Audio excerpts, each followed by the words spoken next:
Tripod jenis macam ni yang panjang 1.7 meter ni kan sekarang dah boleh dapat murah sangat tau, RM20.50 je.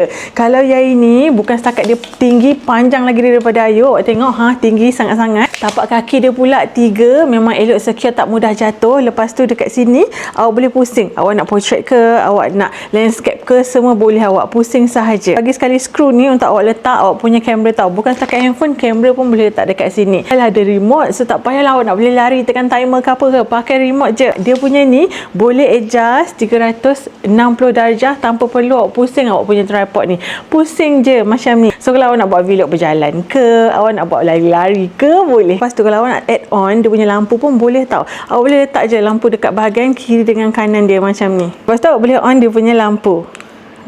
Lampu dia boleh adjust juga. Ikutlah awak nak letak depan ke, nak letak dia ke belakang ke, semua boleh. Tripod dia pun kecil je, tak makan space banyak. So kalau awak nak kan, boleh klik dekat beg kuning Ayu tu, pilih yang masa tu awak nak sekali dengan lampu ke, tak nak ke, besar ni je awak, murah sangat-sangat.